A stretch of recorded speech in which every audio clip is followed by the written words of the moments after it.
Okay, so ready to dive into something that feels intriguing and maybe, just maybe, too good to be true. I'm game.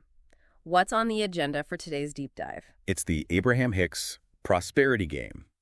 And look, we both know about the law of attraction, right? Absolutely. It's practically a way of life for some people. Right. So this prosperity game supposedly takes it to a whole new level. We're going deep into excerpts from Ask, and it is given, plus that blog post you sent, all about how this game can help manifest abundance. Yeah, I was fascinated by that one. But is it really as simple as just like imagining you've got money? That's the million-dollar question, isn't it? Well, what really grabbed me about the prosperity game is that it's not just wishing for wealth, It's more like this fun, almost like a mind trick to make you feel abundant right now. Even if your bank account isn't exactly screaming abundance at the moment. Exactly. It's like you're aligning with that energy before you see it in your physical reality. And that's where the magic supposedly kicks in. Okay, I'll admit, I'm a little skeptical, but also incredibly curious. But first, for anyone who's never heard of Abraham Hicks, how would you sum them up? Think of Abraham as, like a group consciousness, a bunch of non-physical entities.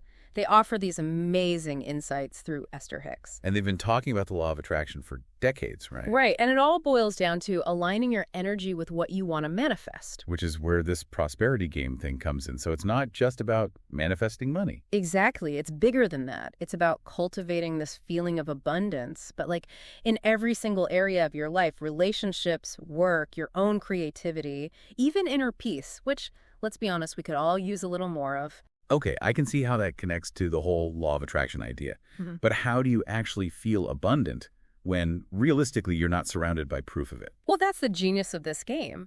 It gives you this structure to bridge that gap, and it all starts with just using your imagination. Right. Now you've got me hooked.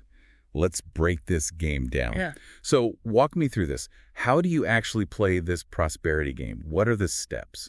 Okay, so it's surprisingly simple, which honestly is part of what makes it so cool.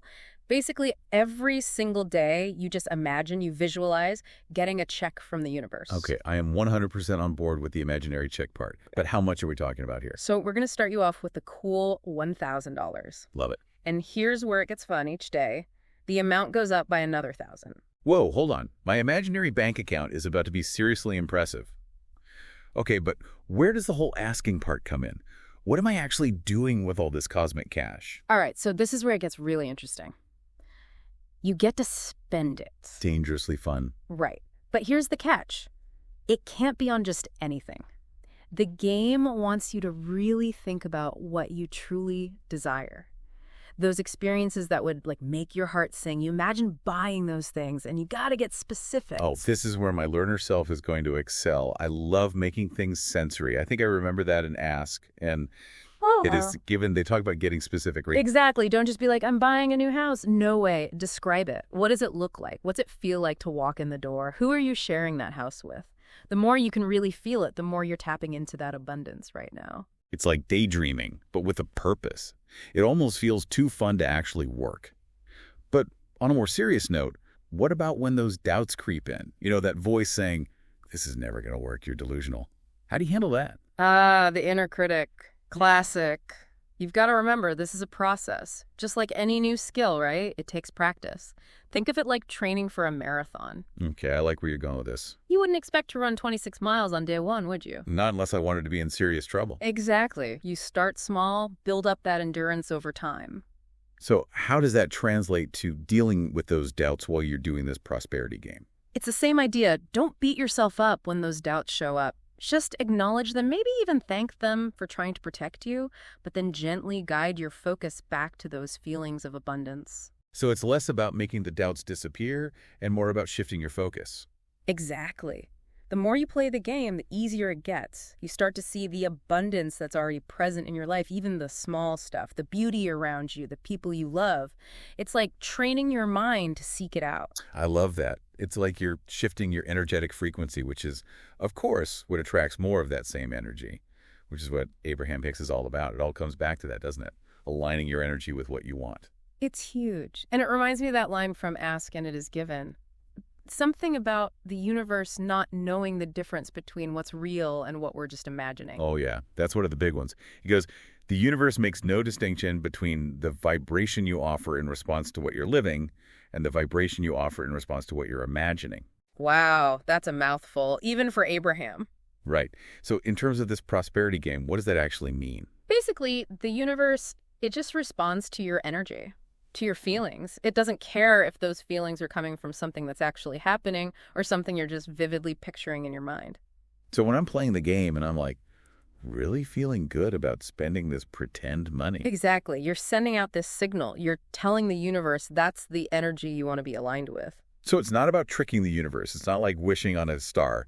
It's way more active. 100%. It's about deciding what you want to experience and then getting your energy in alignment with that. Which honestly makes so much more sense. Like, we have way more power than we realize to shape our own reality. Right. And it all starts with your thoughts, your emotions. Choose them consciously. Okay.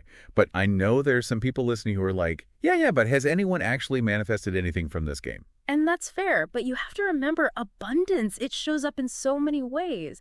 It might not be a winning lottery ticket, at least not right away. It could be something subtler. Exactly. A new job that just falls into your lap. Yeah. A chance meeting that turns into a lifelong friendship, or even just feeling inspired after feeling stuck. That's abundance too. So it's about broadening our definition of abundance. Yes, it's not just about money. It's about being open to receiving all the good stuff the universe wants to give you. This has been such a cool deep dive. I always love talking about Abraham Hicks and this prosperity game. Me too. It's like Yeah. so simple, but so powerful. Totally. And on that note, we'll leave you with this. Imagine for a second that money is no object. What would your ideal day look like? What would you do if you had all the abundance in the world? Let that simmer for a bit. See what comes up. And remember, you are a powerful creator. The universe is always listening, always ready to conspire with your desires. Yeah. Until next time.